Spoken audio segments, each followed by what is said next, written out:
Hi everyone, welcome back my YouTube channel. आप सब कैसे हैं? उम्मीद है कि आप सब भी बढ़िया होंगे, अपनी पढ़ाई भी बहुत अच्छे से कर रहे होंगे। तो देखिए, अब हमारे पास देखा जाए तो लगभग 1 महीने का पूरा सेफ टाइम है, क्योंकि 2-4 दिन इधर उधर के चक्कर में अगर हम निकाल दें तो 1 महीने का हमारे पास समय है। और ये 1 महीना हमें बहुत ही अच्छे से यूज़ करना है, क्योंकि ये लास्ट का समय हम जितना अच्छे से यूज़ कर पाएंगे उतना ही हमारा एग्ज़ाम बढ़िया जाएगा। तो आप लोग भी कोशिश अभी यही करिए कि जैसे अपनी पढ़ाई चल रही है वही ज़्यादातर समय अपनी पढ़ाई के लिए ही देना है।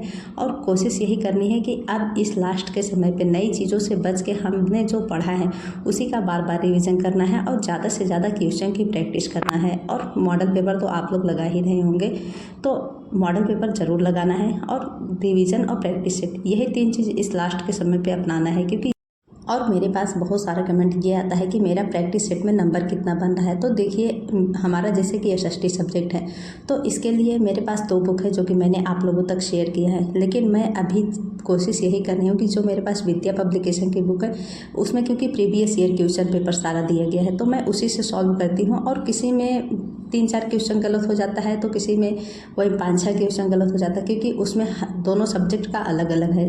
62 नंबर क्वेश्चन हिस्ट्री का रहता है और 62 का पॉलिटिकल साइंस। तो इसी तरह से कुछ स्कोरिंग रह रहा है, क्योंकि अभी हमें स्कोरिंग पे बहुत ज़्यादा फोकस नहीं करना है। बस ये देखना है कि जो क्वेश्चन पूछा जा रहा है हम उसे पढ़े हैं या नहीं। और ऐसा नहीं है कि जो हम मॉडल पेपर लगा रहे हैं वही क्वेश्चन हमारे एग्ज़ाम में पूछा जाएगा, ऐसा बिल्कुल भी नहीं है। और हमें ये फोकस करके मॉडल पेपर लगाना भी नहीं, बस हमें ये फोकस करना है कि हम जो सिलेबस अपना तैयार किए हैं उसके अकॉर्डिंग पूरे सिलेबस से उसमें क्वेश्चन बना रहा है, तो किस तरह से क्वेश्चन घुमा के पूछ रहा है और हम उसे कैसे समझ पा रहे हैं, ये सबसे ज़्यादा ज़रूरी है।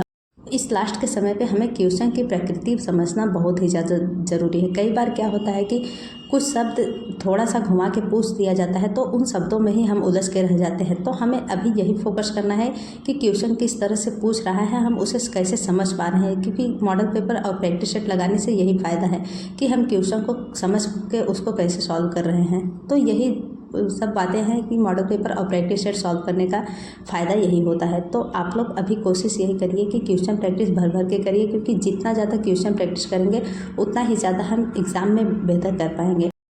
और एक कमेंट मेरे पास बहुत ही ज़्यादा ये आता है कि मैंने अपना जो यूपीटीजीटी का 2022 का फॉर्म फिलअप किया है वो किस वर्ग में फिलअप किया है। तो देखिए, 2 वर्ग होता है और मैं बताऊं तो मेरा ओबीसी कैटेगरी में है, तो मैंने ओबीसी कैटेगरी में बालक वर्ग में अपना फॉर्म फिलअप किया है। और बात करूं तो यूपीटीजीटी एसएसटी में बालक वर्ग ओबीसी कैटेगरी में 103 सीटें हैं, तो उसी में मेरा फॉर्म फिलअप हुआ है। उम्मीद है कि आपके डाउट क्लियर हो गए होंगे, क्योंकि बहुत सारे कमेंट इस पे आते हैं कि मेरा फॉर्म किस कैटेगरी में फिलअप हुआ है, तो मैंने बालक वर्ग में फिलअप किया है। और दूसरा कमेंट ये आ रहा था कि ये जो मैं अभी बुक रीड कर रही हूँ तो ये घटना चक्र की बुक है, क्योंकि इसमें क्वेश्चन बहुत ही ज़्यादा दिए जाते हैं, घटना चक्र हो या युद्ध हो।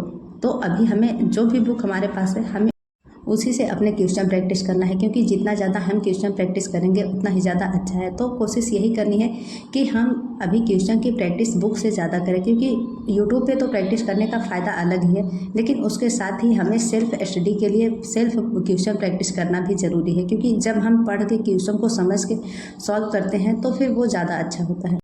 तो अभी के समय से अगर हमारे क्वेश्चन पढ़ने की और समझने की हैबिट बनी रहेगी तो फिर हम एग्ज़ाम में बहुत ही अच्छा कर पाएंगे। क्योंकि कई बार होता है कि कुछ शब्दों से हम क्वेश्चन को नहीं समझ पाते, लेकिन अभी से अगर लगातार हम क्वेश्चन पढ़ते रहेंगे और उसको सॉल्व करते रहेंगे तो हम वो गलती एग्ज़ाम में नहीं कर पाएंगे। क्योंकि इस लास्ट के समय पर हमें यही फोकस करना है कि हम एग्ज़ाम में क्या क्या गलतियाँ कर रहे हैं उसमें सुधार करना है। तो यही सब फ़ायदा होता है क्वेश्चन प्रैक्टिस करने से और रिवीजन करने से, क्योंकि रिवीजन जितना करेंगे उतना ही ज़्यादा कॉन्सेप्ट क्लियर होगा और प्रैक्टिस जितना करेंगे उतना ही ज़्यादा हम क्वेश्चन गलत करने से बच पाएंगे। क्योंकि ज़रूरी यही है कि अगर हम 70% क्वेश्चन में बिल्कुल भी गलतियाँ नहीं करेंगे तो ज़रूर ही हम एग्ज़ाम में बेहतर परफॉर्मेंस करेंगे।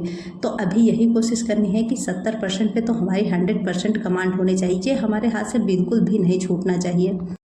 क्योंकि मेरी डिसाइड ज़्यादातर हार्ड क्वेश्चन से नहीं होता, लेकिन अगर सरल क्वेश्चन गलत कर रहे हैं तो फिर उससे बहुत ही ज़्यादा प्रभाव पड़ता है हमारे एग्ज़ाम पे। तो बस यही कोशिश करनी है कि हमारे सरल क्वेश्चन हर हाल में नहीं गलत होने चाहिए। तो इसके लिए सबसे प्लस पॉइंट यही है कि हमें ज़्यादा से ज़्यादा अपने सिलेबस का रिविज़न करना है और ये नहीं देखना है कि जो सरल चीज़ें हैं उसको इग्नोर करना है। सरल हो या कठिन, सारी चीज़ों का अच्छे से रिविज़न करते हुए चलना है और क्वेश्चन प्रैक्टिस तो करना ही है। तो उम्मीद है कि आप लोग भी अपनी पढ़ाई ऐसे ही कर रहे होंगे, क्योंकि इस लास्ट के समय पे जितना ज़्यादा फोकस होकर हम अच्छे से रिवीजन करेंगे तो उतना ही ज़्यादा सरल क्वेश्चन गलत करने से बच पाएंगे। तो उम्मीद यही है कि आप लोग भी अभी अच्छे से रिवीजन और प्रैक्टिस सेट कर रहे होंगे। तो बस जैसे हम अपनी तैयारी कर रहे हैं हमें ऐसे ही करते रहना है। हमें कहीं से भी ये नहीं सोचना है कि सीटें बहुत कम है और भीड़ बहुत ज़्यादा है। ये सोचेंगे तो फिर हमारी तैयारी बहुत ही ज़्यादा प्रभावित होगी। ये इन सब बातों को नहीं सोचना है। बस हमें ये देखना है कि हम अपना 100% दे रहे हैं तो हम ज़रूर ही एग्ज़ाम में बढ़िया करके आएंगे। इससे क्या होगा कि हमारा मोटिवेशन एकदम हाई रहेगा। तो यही कोशिश करनी है कि अभी सीट और संख्या पर बिल्कुल भी ध्यान नहीं देना है। हाँ, फ़र्क पड़ता है तैयारी में, लेकिन फिर भी हर दिन प्रयास यही करना है कि हम बेहतर कर रहे हैं तो बेहतर करके आएंगे। तो अभी इसी सब पॉजिटिव माइंडसेट के साथ हमें अपनी तैयारी में लगातार लगे रहना है, क्योंकि देखिए अब गर्मियों का भी मौसम शुरुआत हो गया है। हालांकि गर्मी 2-3 दिन से बहुत ही ज़्यादा हो रही है तो पढ़ने में थोड़ी सी प्रॉब्लम हो रही है, लेकिन फिर भी हर हाल में हमें पढ़ाई पे ज़्यादा से ज़्यादा फोकस करना है और सारी चीज़ों पे को इग्नोर करना है, क्योंकि ये 1 महीने का समय हमारे लिए बहुत ही ज़्यादा ज़रूरी है। तो इस लास्ट के समय पे हमें बिल्कुल भी लापरवाही नहीं बरतनी है और हमें अपनी पढ़ाई बहुत ही अच्छे से करते रहना है। अगर हम पढ़ाई अपनी बढ़िया कर रहे हैं तो हम ज़रूर ही बढ़िया करेंगे। बस इसी तरह से अपने माइंड को पॉजिटिव बना के रखना है और अपने अच्छे से रिविज़न और प्रैक्टिस सेट पे फोकस करना है। तो आशा करती हूँ कि आप लोग भी अपनी पढ़ाई में बहुत ही अच्छे से लगे होंगे और अपनी पढ़ाई बहुत अच्छे से कर रहे होंगे। तो बस जैसे लगे हैं वैसे लगे ही रहना है, क्योंकि एग्ज़ाम में अगर बढ़िया करना है तो हमें एक भी दिन का गैप बिल्कुल भी नहीं करना है। तो आज के लिए बस इतना ही, फिर मिलते हैं नेक्स्ट वीडियो में। तब तक के लिए आप लोग भी अपनी पढ़ाई ऐसे ही करते रहिए।